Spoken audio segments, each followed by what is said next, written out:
Hier, le Premier ministre Netanyahou a donné une conférence de presse décrivant une réalisation historique. Il a déclaré qu'il s'agissait d'un cadre d'entente visant à mettre fin au conflit et à ouvrir la voie à un accord de paix avec le Liban. Vous savez, l'idée de réalisation historique, ce sont de très grands mots. Et je veux les prendre au sérieux parce que je pense que ce qui se passe en ce moment mérite plus qu'un simple titre. Si l'on plonge dans le contexte, on va voir quelque chose se dérouler ici qui va changer la façon dont Israël opère dans la région pour les années à venir. Mais avant d'analyser ce qu'a dit Netanyahou et ce que cela signifie réellement, laissez-moi partager une image qui, selon moi, résume tout. Imaginez-vous dans une salle de cinéma, devant un film en 3 dimensions, avec 2 personnes côte à côte.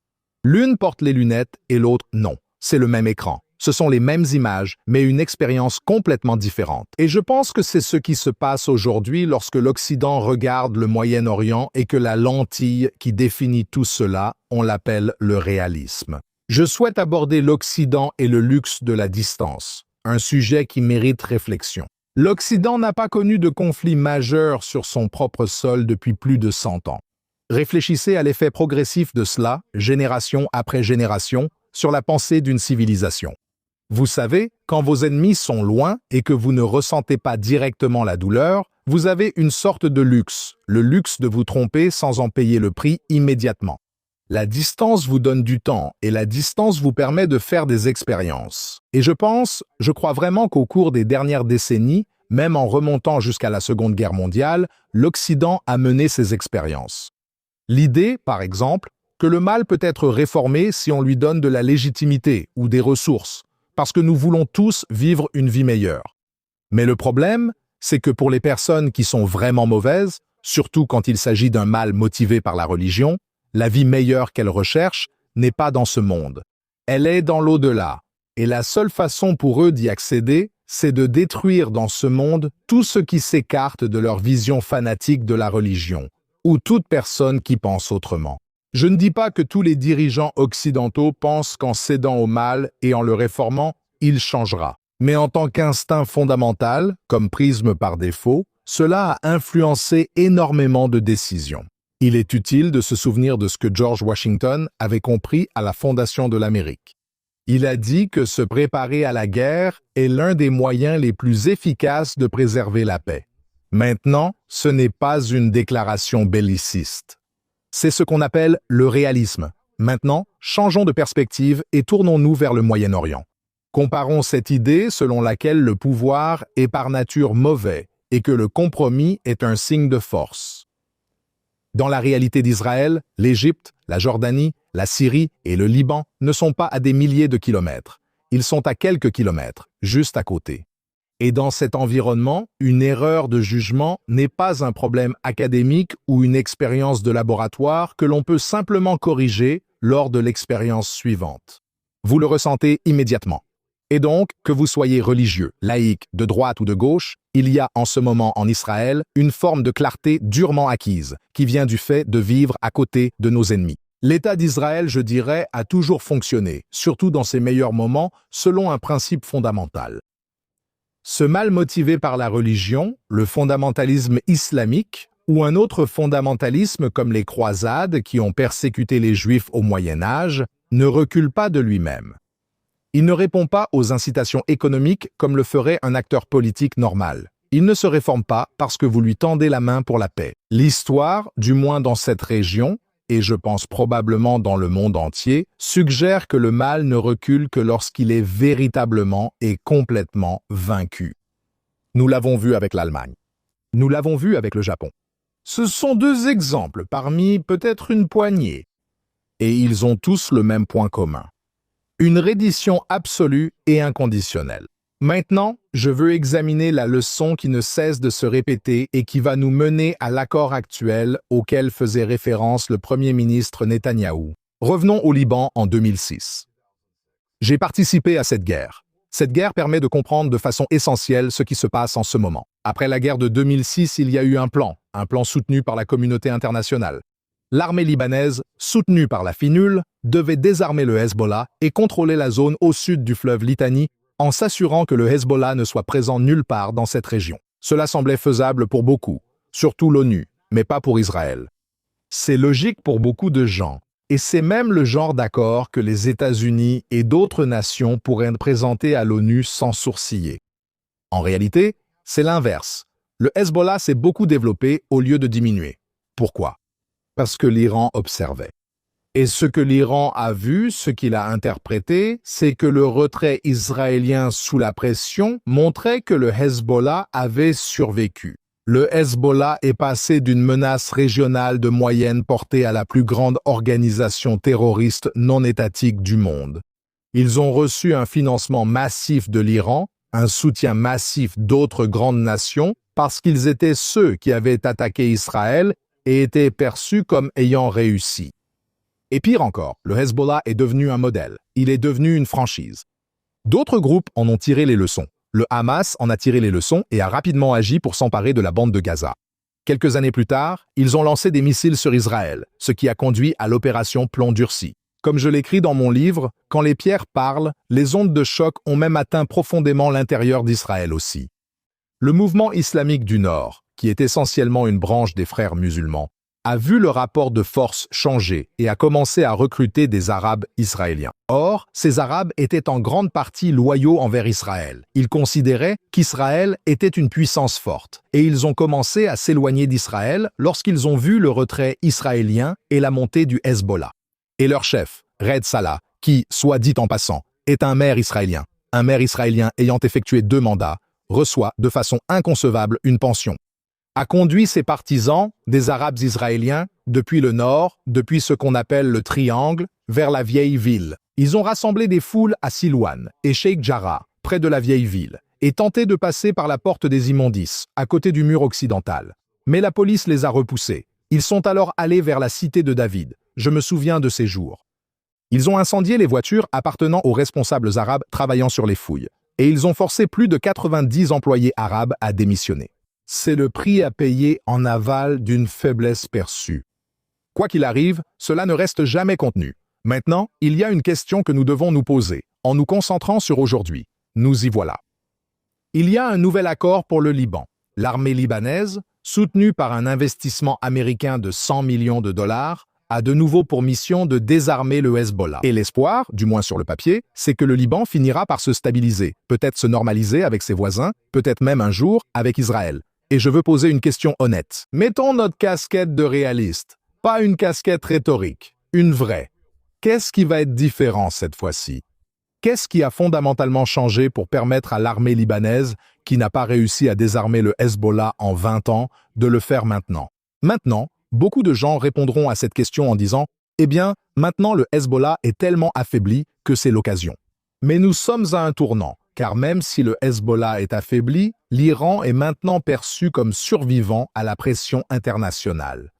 Et il négocie maintenant les conditions de son propre retour. Rien n'explique cela mieux qu'un détail qui est apparu dans les actualités.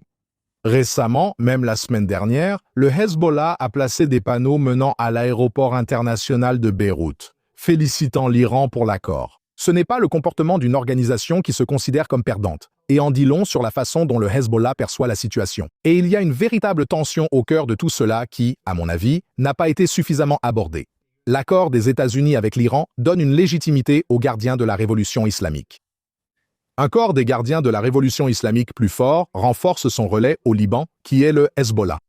Et en même temps, un accord est en train d'être conclu qui soutient un arrangement au Liban où l'armée libanaise est censée désarmer le même Hezbollah qui est renforcé par l'accord avec l'Iran. C'est comme entraîner un combattant, ici l'armée libanaise.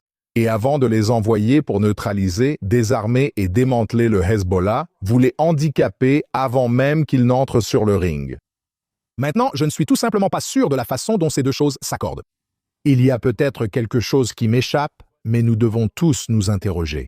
Si nous légitimons la tête de la pieuvre en même temps que nous essayons de vaincre le tentacule de la pieuvre, est-ce qu'on ne se tire pas une balle dans le pied? C'est dans ce contexte que je veux revenir sur ce qu'a annoncé Netanyahou et comment il faut l'interpréter. Cela nous ramène à notre point de départ, le point de presse et le cadre des accords. L'élément clé, comme l'a dit le Premier ministre, c'est que les États-Unis et le Liban ont tous deux reconnu qu'Israël maintiendra une zone de sécurité appelée la ligne jaune aussi longtemps que la sécurité d'Israël l'exigera. Maintenant, il y a 2 zones pilotes où l'armée libanaise est chargée de débarrasser ces zones du Hezbollah. Regardons-les comme 2 laboratoires. Une fois que c'est au-delà de la ligne jaune, plus à l'intérieur du Liban, et que l'une chevauche légèrement l'une des lignes jaunes, mais juste au-delà, nous en avons construit une autre. Donc, on dirait que c'est une concession mesurée qui a été faite dans le contexte de la relation avec les États-Unis. Et en fait, je pense que cette entente, et nous le découvrirons un jour, n'aurait vraiment pu être atteinte qu'à travers la relation entre le Premier ministre Netanyahou et le président Trump. Je pense que cela mérite examen. Ces dernières semaines, nous avons reçu de nombreux messages contradictoires des États-Unis. Certains qui semblent dégrader la relation des États-Unis avec Israël et d'autres qui semblent dégrader celle des États-Unis eux-mêmes. La dépendance à l'égard de l'Iran, comme aujourd'hui même lorsque les États-Unis ont frappé des navires iraniens. Mais au final, le Premier ministre et le gouvernement sont restés très discrets. Ils ne se sont pas laissés emporter par cette vague. Ils n'ont pas pris la parole contre les États-Unis. Ils ont travaillé en coulisses. Et l'idée est de mettre en avant le concept, et c'est le grand changement, qu'Israël ne peut pas se retirer. Et même si je n'étais pas dans la pièce, peut-être même qu'Israël ne va pas se retirer, ce n'est pas rien. Après les années d'Oslo et les accords qui ont été construits sur cet optimisme délirant qui n'a absolument pas correspondu à la réalité. Le fait que la présence physique d'Israël au Liban soit reconnue par les États-Unis comme une réalité sécuritaire légitime. Non seulement cela compte, mais c'est un changement total. Sur cette question précise, à savoir s'il fallait maintenir la position sécuritaire ou se retirer, il semble que le Premier ministre Netanyahou ait résisté à une véritable pression et qu'il ait tenu bon. Actuellement, il y a beaucoup de personnes au sein du gouvernement israélien qui ont les yeux rivés sur l'élection, et ils parlent tous avec énormément de courage. Cependant, je veux dire clairement que tout le monde devrait s'unir derrière le courage du Premier ministre Netanyahou. Et cela devrait devenir le nouveau paradigme de l'État d'Israël. Nous respectons nos amis, mais nous savons que protéger le peuple de l'État d'Israël est de loin non seulement la priorité numéro 1, mais c'est aussi une réalité non négociable. Quand nous posons cela sur la table, que nous nous asseyons avec nos amis et les regardons dans les yeux, et que c'est clair que c'est ce que nous proposons, alors vous savez quoi? Nos amis comprennent que c'est important pour nous et finissent aussi par en être convaincus. Parce que si nous sommes indécis et prêts à négocier, comme Ehud Barak l'a fait en 2000, comme Sharon et Olmert l'ont fait, même nos amis nous disent « ça ne doit pas être si important pour vous si vous le donnez gratuitement ». Mais le principe ici, selon lequel Israël ne cède pas ses marges de sécurité sous la seule pression diplomatique, est la chose la plus importante à retenir de cette conférence de presse. Prenons du recul et regardons ce qui a été accompli sur le terrain. Quel que soit l'avenir de ce cadre diplomatique, même sans certitude sur la suite, il faut reconnaître chaque jour la réalité militaire actuelle. On estime que 90% des armes et des stocks du Hezbollah n'existent plus. Environ 9000 de leurs combattants terroristes ont été éliminés. L'infrastructure dans le sud du Liban, ces soi-disant maisons chiites dans lesquelles je suis allé, en dessous, dans les tunnels, dans les stocks et dans les armes qui servaient de couverture au Hezbollah, ont été largement démantelées. Alors, est-ce une solution complète? Non. Mais cela rétablit quelque chose d'important. Il y aura un coup majeur à attaquer Israël. C'est aussi ce que signifie la ligne jaune. Israël occupe désormais un territoire à l'intérieur du Liban. L'agression n'est pas sans conséquences. Les terroristes ne peuvent pas mal agir en pensant s'en sortir. Cette logique doit sous-tendre tout accord de sécurité durable. Si vous vous en prenez à Israël, vous allez payer, et vous allez payer cher. Cela fera mal et cela durera jusqu'à ce que vous souhaitiez pouvoir revenir en arrière et agir différemment. Maintenant, je veux prendre encore plus de recul parce que je pense qu'il y a une vision d'ensemble ici qu'il est facile de ne pas voir. Pensez à ce à quoi ressemblait la carte stratégique d'Israël le 6 octobre 2023, le Hamas retranché à Gaza, le Hezbollah armé et actif au Liban, la Syrie, un acteur hostile, et l'Iran qui coordonne tout cela, et Israël, dans un sens réel, encerclé par cet anneau de feu. Regardez la carte aujourd'hui. Israël contrôle des zones de sécurité au sud du Liban. Les forces israéliennes sont positionnées sur la chaîne de l'Hermon en Syrie. La partie est de Gaza et sous contrôle militaire israélien. Si quelqu'un nous avait décrit cette carte il y a 2 ans et demi, nous ne l'aurions pas cru. Mais tout cela signifie qu'Israël affirme ses besoins en matière de sécurité et ne compte pas bouger. C'est un nouvel Israël. C'est un Israël qui a grandi, qui a atteint la maturité et qui quitte la maison de ses parents en disant « Vous savez quoi?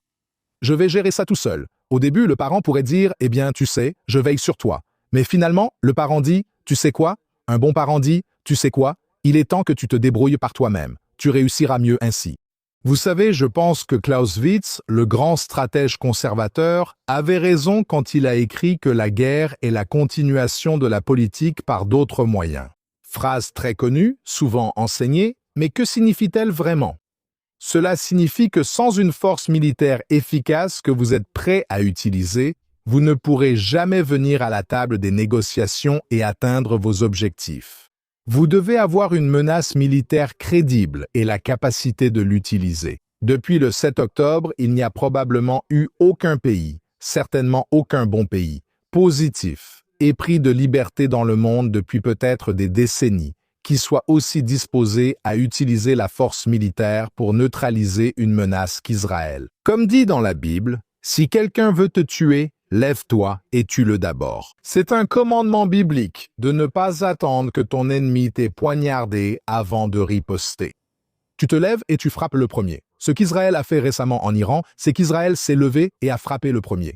Ce qu'Israël a fait dans de multiples situations en attaquant Nasrallah et Khamenei, Mohammad Def et tant d'autres, c'est qu'Israël se lève et frappe le premier. Ce que nous voyons aujourd'hui, c'est la traduction de la position militaire d'Israël en réalité politique. C'est de cela que parlait le Premier ministre Netanyahou. Voilà ce que signifie cet accord, qu'il tienne ou non. La raison pour laquelle cet accord existe, et le Premier ministre l'a dit dans son discours, c'est parce que le Hezbollah a été durement frappé et survit à peine.